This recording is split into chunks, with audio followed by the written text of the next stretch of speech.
이번 시간에는 부담부 증여의 정의와 신고기한, 그리고 부담부 증여에서 중요한 채무 인수에 대해서 볼게요. 그리고 재산을 시가로 평가할 때와 기준시가로 평가할 때 부담부 증여에 따른 세금 비교 내용 같이 한번 보겠습니다. 부담부 증여의 정의와 신고기한. 부담부 증여란 것은 자녀에게 아파트를 주는데 거기에 끼어있는 대출도 함께 주는 거예요. 이렇게 대출도 승계하면은 어떤 세금이 나올까요? 수종자인 자녀가 부담하는 대출 부분에 대해서는 양도세가 나오고, 대출을 제외한 나머지 재산에 대해서는 증여세가 나오는 거예요. 이렇게 대출에 대해서는 양도세가 나오고, 이 양도세는 증여자인 부모님이 신고하고 납부하는 거예요. 그리고 대출 제외한 나머지 재산에 대해서는 증여세가 나오는데, 이 부분은 수종자인 자녀가 신고하고 납부하는 거예요. 이렇게 증여세와 양도세가 나오는데 언제까지 신고할까요? 일반적으로 양도세는 2개월이잖아요. 하지만 부담부 증여 관련된 세금은 부담부 증여 관련된 양도세와 증여세는 3개월이에요. 그리고 취득세 역시 내년부터 관련된 법 규정을 명확히 해서 3개월로 명시한다고 해요. 부담부 증여와 채무 인수. 부담부 증여에서는 채무 인수가 중요해요. 이 대출에 대해서 자녀가 인수해야지, 그래야 부담부 증여인 거예요. 그런데 보통 가족 간에는 채무가 인수되지 않은 걸로 추정한다, 이렇게 보고 있잖아요. 반대로 이걸 뒤집기 위해서는 뭔가의 서류가 필요해요. 바로 금융기관에 대한 채무임을 확인할 수 있는 자료, 부채증명원 같은 게 있겠죠. 그런데 은행에서 이 대출에 대해서 자녀 명의로 변경해 줄 수가 없다고 해요. 자녀 명의로 대출 변경이 안 된다. 그렇다면 부담부 증여가 안 될까요? 채무자의 명의 변경 여부와 관계없이 실제 그 대출을 자녀가 부담하고 있으면 부담부 증여로 인정받을 수도 있어요. 자녀가 대출에 대해서 부담하고 있다. 이걸 어떻게 보여주죠? 바로 대출에 대한 원리금 변제 내역. 이 대출에 대해서 자녀의 통장에서 다달이 원금과 이자를 갚아나가고 있다. 이걸 보여주면 되겠죠? 반대로 증여자인 부모님의 통장에서 원금과 이자를 갚아나가고 있다. 이 경우에는 부담부 증여로 인정받기 힘들 수도 있어요. 부담부 증여와 양도세.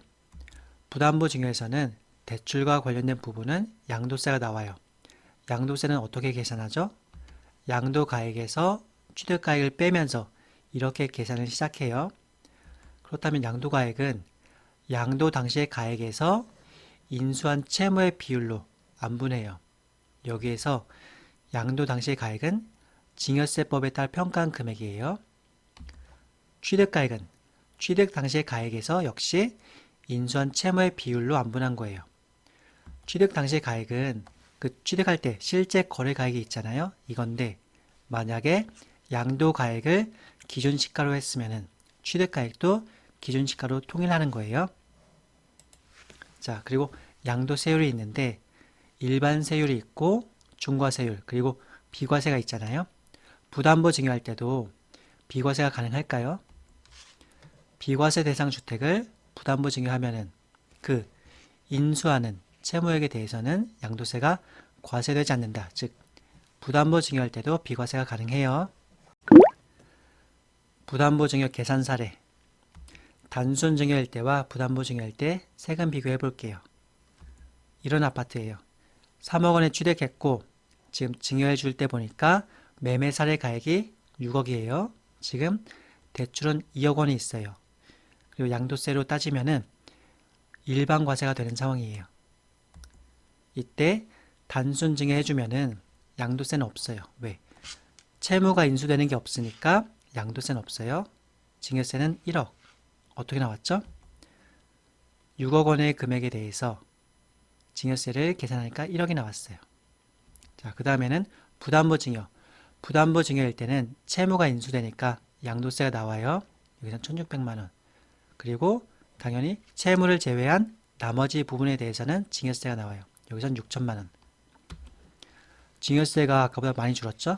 왜냐하면 전체 금액이 6억인데 여기에서 대출 2억 원을 뺐어요.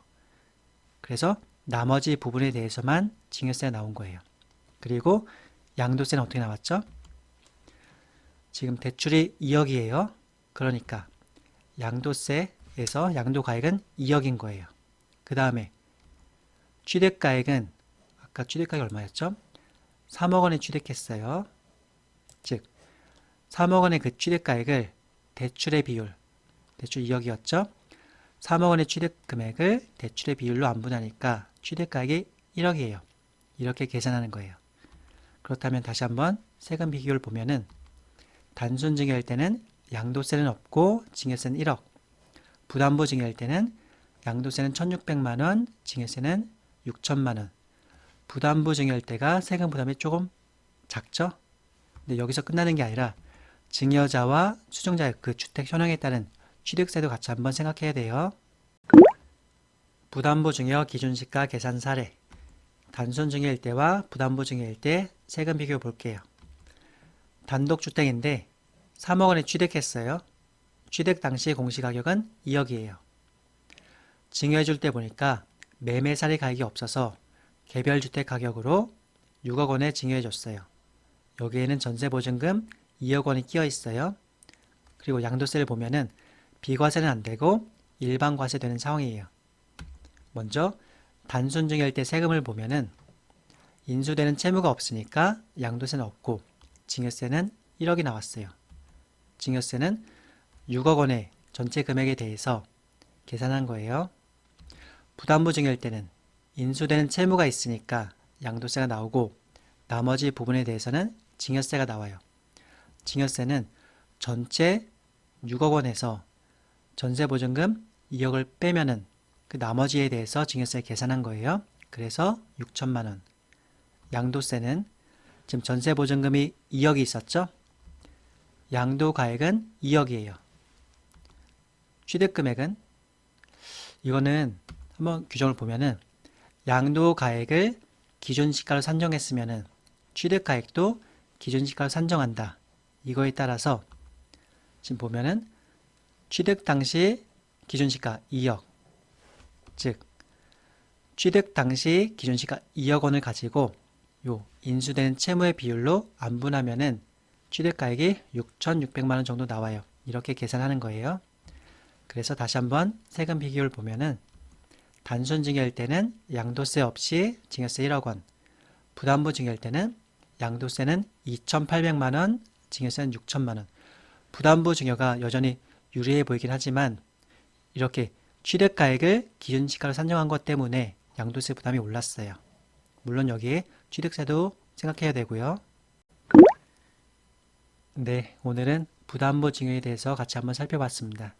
부담보 증여는 나중에는 자녀의 부담이 있겠지만 지금 당장에는 자녀의 세금 부담이 작아질 수 있는 방법이긴 해요. 네, 이상입니다.